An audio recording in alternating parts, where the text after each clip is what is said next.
Do you think he's the greatest tight end of all time? No, he's not. You can make the argument that he's the most talented. I'll take that, and I'll definitely co-sign with that because what he did and the multitude of ways in which he did it, I find myself looking at Rob Gronkowski, guys, and comparing him to the great basketball center that was Bill Walton. Bill Walton only played 10 seasons in the NBA. His last 2 years wasn't really anything to brag about, but he was a champion with the Portland Trail Blazers. He's considered one of the greatest centers to have ever played the game of basketball, yet he never averaged more than 18 points a game. Chronic foot injuries derailed him. When you look at his numbers in comparison to the Kareem Abdul-Jabbars, the Wilt Chamberlain, and others, they pale in comparison. So you got to look at it from that perspective and understand that numbers don't always tell the story. But in the game of football, you got to take it into consideration. As great of a route runner as Rob Gronkowski was, as great of a blocker as he was, the fact that you could put him on either side of the line of scrimmage, you could put him out wide, you could have him blocking running backs, you could take him out of the backfield. That versatility ensures that he is a first ballot Hall of Famer.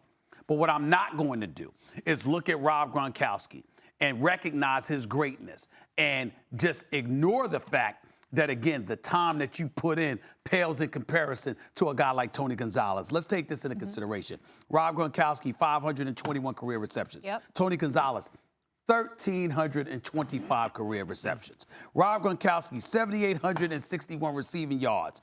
Tony Gonzalez, 15,127 yards. And oh, by the way, Rob Gronkowski played with Tom Brady throughout his entire career.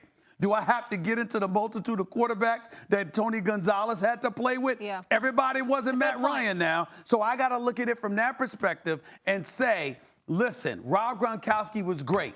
Rob Gronkowski is a first ballot Hall of Famer as far as I'm concerned. One of the great tight ends this game has ever seen. And we can only imagine what he would have done had he been healthy, had he not missed time, had he not retired earlier than expected, et cetera, et cetera. But guess what? Somebody like Tony Gonzalez didn't do those things. And he did put in the time. And oh, by the way, what kind of tight end would he have been had Tom Brady been throwing in passes all of those years? Okay? I got to look at it from that and say, excuse me, Gronkowski, bad brother, no doubt about it. Talent there.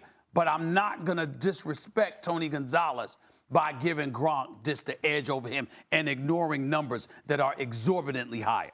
I thought I was going to have to get on the air today and say something like the following. I know I can't prove it, but if I'm making a team, I'm taking Gronk. I thought it was going to be like, I'll do this in baseball, Stephen A. Who's the greatest third baseman ever? I know it wasn't George Brett, but damn it, if I made a team, George Brett would be playing third base. I saw all these guys, at least in my lifetime, that's the guy I'd want. And if I was making a team, I look at Gronk, that's the guy I want. Now, I thought it would be a hard argument to make, especially because he missed time. He was injury prone. The Patriots won Super Bowl without him on the field, right? So, what's his actual value? All those kind of things. Tony Gonzalez has the career numbers for sure. And so it was going to be like a gut thing. Hey, that's the guy I'd take. But I'll tell you what, Neil Payne, 538.com, has something out today talking about how, and you can read the article yourself, Gronkowski, there's an argument, is the most efficient receiver of all time. Tight end or wideout, the most efficient receiver, period. The dude was a total mismatch for everyone his whole career. He caught passes under pressure when you needed it most. The man didn't drop it. Forget about the blocking we just saw in this last postseason. It was on display. It was kind of highlighted because he was not the same player, obviously, that he once was. But he was a complete player. But just, Stephen A., every time he was targeted, he was good for 9.9 yards on average. That means target Gronk, pick up a first down. Now, because of the injuries, because he had a relatively short career, you're not going to be able to measure career value and say his outweighs Tony Gonzalez's, for example. But I don't think when we're talking greatest ever, we're simply talking how many, wins above replacement or something one guy was over the course of his career. If you've played long enough, I think what we're really talking about is what kind of peak did you hit and how long did you sustain it? I think Gronk had a long enough career that the peak that he hit, we can assess as the thing we're measuring. And I think that peak was above anyone else's as an all-around player. Forget about the fact that you could argue who's the best offensive weapon, not a quarterback in his day, including everyone, all the running backs, all the wide receivers. He was right there with anyone, any given year he was healthy.